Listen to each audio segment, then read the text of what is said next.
수소 연료 탱크 분야에 독보적인 기술력을 가지고 있는 일진 하이솔루스가 드디어 상장한다고 하는데요. 최근 정말 빠르게 변화하고 있는 친환경 자동차 시장에서 2차 전지 자동차에 비해 여전히 고전을 면치 못하고 있는 수소 연료 전기차. 최근 기업 공개 간담회에서 독보적인 기술력을 토대로 글로벌 최강자로 도약하겠다는 야심찬 포부를 밝혔는데요. 과연 일진 하이솔루스와 수소 전기 자동차의 미래는 어떻게 될까요? 포셜PD와 함께 알아보도록 하겠습니다.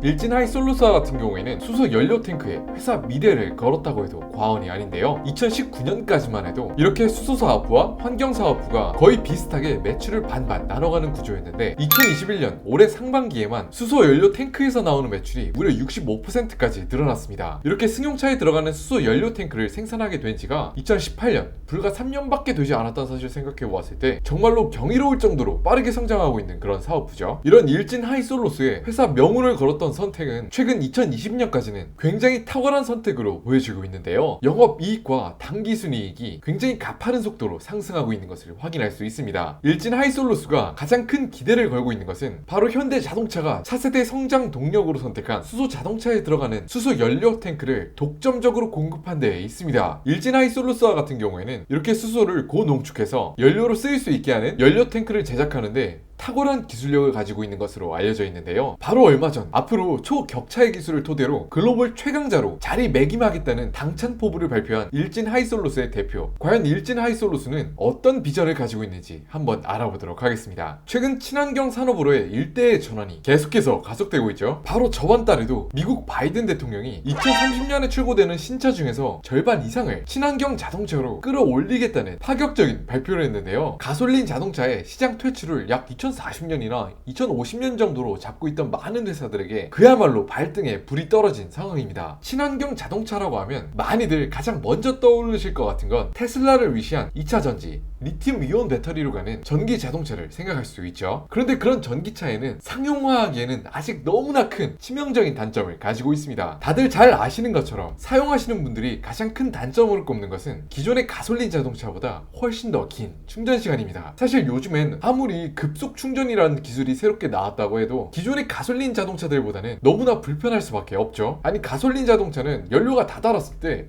1분, 2분이면 주유소에서 바로 기름을 넣을 수 있으니까요. 그런데 일진 하이솔루스가 수소 연료 탱크, 그것도 승용차에 들어가는 저장 용기에 회사의 운명을 걸고 투자하는 이유가 바로 여기에 있습니다. 수소 자동차 같은 경우에는 자동차를 다시 완충하는 데 걸리는 시간이 약 3분에서 5분 정도밖에 걸리지 않는다고 합니다. 자동차에 그냥 고농도로 농축된 수소를 주입해주면 되니까요. 물론 1, 2분이면 끝나는 기존의 휘발유보다는 조금 더 걸리는 수준이지만 완충 시간이 최소 1시간에서 몇 시간까지도 걸리는 2차 전지를 기반으로 하는 전기차보다는 그야말로 신세계가 따로 없습니다. 일진 하이솔루스가 미래를 건 수소 자동차가 가지는 압도적인 장점은 이뿐만이 아닌데요. 그것은 바로 수소 자동차의 압도적인 항속거리입니다. 테슬라 자동차가 2차 전지 자동차들 중에서는 굉장한 항속거리라고 자랑하면서 가져 나왔을 때에는 풀로 충전했을 때 약 300에서 400km까지 달릴 수 있다는 것을 장점으로 가져왔고 2차 전지 전기차 시장에선 분명 뛰어난 스펙인 건 맞았습니다. 그런데 수소 자동차에 전력 투구하고 있는 도요타와 현대자동차의 플래그십 모델의 최대 항속거리를 보면 이보다 훨씬 우월한 500km에서 약 600km의 최대 주행거리를 가지는 것을 알 수 있죠. 이것이 가능한 이유는 아주 고농도의 수소를 압축시킬 경우에 같은 밀도의 리튬이온 전지보다 훨씬 더 많은 에너지를 가질 수 있기 때문인데요. 그런데 연료 탱크의 상당 부분, 바로 이 부분을 보시면은 불에 취약할 수 있다는 표시를 확인할 수가 있죠. 아닌 게 아니라 사실 수소는 굉장히 위험한 물질 중 하나라고 합니다. 폭발 범위나 규모 면에서 우리가 흔히 생각하는 가연성 물질 중 하나인 천연가스보다 무려 10배나 큰 규모의 큰 폭발을 불러일으킬 수 있다고 하는데요. 일진 하이솔루스 같은 경우에는 이렇게 다루기 어려운 수소 물질의 위험성 측면에서 굉장히 특별한 노하우를 가지고 있습니다. 현 시점에 세상에서 가장 안전하게 수소를 저장할 수 있는 방법이라는 타입4에 대한 원천 기술을 가지고 있는 두 회사 중 하나입니다. 일진 하이솔루스 외에 한 회사는 바로 도요타인데요. 바로 그 도요타 자동차와 어깨를 나란히 하는 기술력이라고 하니까 하나의 원천 기술이 가지는 그 가치가 결코 적지 않을 것이라고 예측할 수 있는데요. 실제로 이렇게 수소 탱크는 단순히 연료를 저장하는 장치에 그치는 것이 아니라 완성 자동차의 원가의 가장 비싼 부품 중 하나라고 합니다. 이 수소연료 저장 탱크가 가지는 가치가 완성 자동차의 제조 원가에서 무려 20%나 차지한다고 합니다. 전 세계에서 약 6등에서 7등 정도 하는 글로벌 규모의 현대자동차에 이런 일진 하이솔루스가 독점적으로 이런 연료 탱크를 공급한다고 하니까 왠지 정말로 대단할 것만 같은데요. 그런데 사실 꼭 한 가지 짚고 넘어가야 할 점이 있는데요. 그것은 바로 앞으로 친환경 자동차의 시대가 오기는 올 텐데 그 주인공이 테슬라와 같은 리튬이온 전지를 기반한 전기 자동차가 될 것인지, 아니면 전 세계에서도 현대자동차와 토요타만이 연구 개발을 계속하고 있는 수소 자동차가 미래의 주인공이 될지입니다. 앞서서 수소 자동차가 굉장히 빠른 완충 시간, 또 압도적인 항속거리, 이런 두 가지 매우 매력적인 장점을 먼저 소개시켜 드렸는데요. 그런데 아직 친환경 자동차에 패권을 두고 2차 전지 전기차와 맞서 싸우고 있는 수소차의 입지는 아직 초라하기 그지없습니다. 현대자동차는 전 세계에서 1년에 약 700만 대의 자동차를 판매하는 그런 엄청난 규모의 글로벌 완성차 제조 회사인데요. 그런 현대자동차가 수소자동차의 플래그십으로 밀고 있는 넥소의 판매량이 약 6천여 대에 불과하다고 합니다. 6만 대 중 6천 대니까 1년에 700만 대의 자동차를 판매하는 회사가 약 6,500대의 수소차를 팔았다고 하니까 그 점유율이 약 0.1%도 안 되는 숫자죠. 2020년 9월 기준 우리나라에선 약 12만 대의 전기차와 9천여 대의 수소차가 주행 중에 있는데요. 이렇게 엄청나게 큰 격차가 나는 이유는 몇 가지 이유가 있는데, 그 중에서도 가장 손꼽히는 것은 역시 인프라 부족입니다. 작년까지 우리나라에 전기차 충전소가 설치된 곳이 약 6만여 곳이라고 하는데 수소 충전소는 약 70여 기밖에 안 된다고 합니다. 게다가 최신 전기차 모델의 경우에는 일반 가정집 컨센트만 있으면 충전이 가능하다고 하니까 인프라 편의성 면에선 큰 차이가 나고 있습니다. 이렇게 수소 충전소가 많이 설립되지 못했던 이유는 건설 비용이 그만큼 막대하기 때문인데요. 수소 충전소를 하나를 짓는데 들어가는 비용이 약 20억 원 정도라고 합니다. 일반적인 휘발유 주유소 같은 경우에는 1억 원에서 2억 원 정도라고 하니까 엄청나게 비싼 수준이라는 것을 체감할 수 있죠. 그렇지만 약 100여 년간의 끝없는 연구와 노력을 통해서 이루어낸 성과인 휘발유 산업과 이제 막 시작한 수소 자동차의 산업을 비용적인 측면에서 1대1로 비교하기엔 무리가 있습니다. 뿐만 아니라 수소 전기차는 빠른 충전 시간과 장거리 특성을 가지기에 대기 시간 없이 24시간 굴리는 것을 요구하는 자동차, 예를 들면 트럭이나 버스, 또 먼 미래를 보면 무인 자동차의 시대가 올 때에는 어쩌면 친환경 자동차의 진짜 주인공이 될지도 모른다는 희망이 뿜어져 나오고 있습니다. 예를 들어 2차 전지 기반 전기 자동차 같은 경우에는 10시간을 주행했을 경우에는 예컨대 5시간 정도를 충전시켜야 하기 때문에 운행을 할 수 없는 상태에 놓이게 되지만, 수소 자동차의 경우에는 10시간 달리고 난 다음에 곧바로 달릴 수 있다는 장점을 가지고 있습니다. 이런 장점은 10년, 20년 뒤에 무인 자동차 시대가 도래해서 24시간 자동차가 굴러갈 수 있다면 그야말로 엄청난 장점을 가질 수 있게 되겠죠. 그런 시대가 온다면 세상에서 가장 안전한 수소 연료 탱크에 독보적인 기술력을 가지고 있는 일진 하이솔루스의 기업 가치가 정말 상상도 할 수 없을 만큼 뛸 수 있으리란 기대가 있습니다. 한마디로 정리하면 차세대 친환경 자동차의 주인공을 가리는 격전 속에서 전기차가 현재로서는 우세한 양상을 보이고 있지만 수소 자동차만이 가지고 있는 독자적인 영역이 있기 때문에 어쩌면 10년, 20년 뒤에 진 주인공은 수소 자동차가 될 수 있지도 않겠냐는 의견이 있습니다. 이런 먼 미래의 원대한 비전을 차치하고 두서라도 당장 오늘부터 시작되는 일진 하이솔루스의 청약에서 평가받고 있는 기대 가치가 현재 회사가 벌어들이고 있는 이익 대비해서 그렇게 높게 측정된 것이 아니라는 의견이 굉장히 많습니다. 실제로 기업 가치를 책정하는 기준에 있어서 저번 달 7월 9일 제출된 증권신고서에 따르면 어쩌면 같은 친환경 자동차의 부품을 생산한다는 카테고리 안에서 비교 가능한 경쟁사라고도 볼 수 있는 2차 전지 제조회사 포스코 케미컬이나 에코 프로비엠을 피어 그룹으로 두었던 것을 확인할 수 있었는데, 또 그 이후 제출된 7월 27일 증권신고서에 따르면 최근에 이렇게 높은 기대를 받고 있는 2차 전지 재료 회사들을 피어 그룹에서 제외시킴으로써 이렇게 공모 가격을 낮추는 모습을 보여주면서 2021년 선행 영업이익 기준, 영업이익보다 기업 가치가 몇 배의 가치로 평가받고 있는지 알려주는 지표인 퍼에서 약 40에서 45, 2022년 기준으로는 30에서 35로 평가받고 있는 것을 확인할 수 있습니다. 이런 퍼 수치 같은 경우에는 한국의 여러 카테고리의 대형 종목들을 모아놓은 코스피 200의 퍼가 약 20에서 25 정도란 것을 확인했을 때 정말로 뛰어난 기술력을 보유하고 있고, 영업이익이 꾸준한 성장세에 있는 기업의 모습을 보았을 때 그렇게 공모가가 높게 측정된 것은 아니라는 생각이 조심스럽게 듭니다. 앞으로 친환경 자동차로의 대대적인 격변이 예고된 가운데 그 미래 주인공이 수소 자동차가 될지 전기 자동차가 될지 알 수 없는 환경이라고 한다면, 주인공이 누가 되더라도 나에게 투자 이익으로 돌아올 수 있도록 이런 여러 섹터 분야에 그 규모의 거에 맞게 분산 투자하는 것도 굉장히 좋은 방법이라는 생각이 드는데요. 일진 하이솔루스 공모주 청약의 경우에는 미래에셋증권, 현대차증권, 삼성증권, 대신증권에서 진행한다고 하니까 관심 있는 분들 같은 경우에는 한번 청약에 참여해 보아도 좋을 것 같습니다.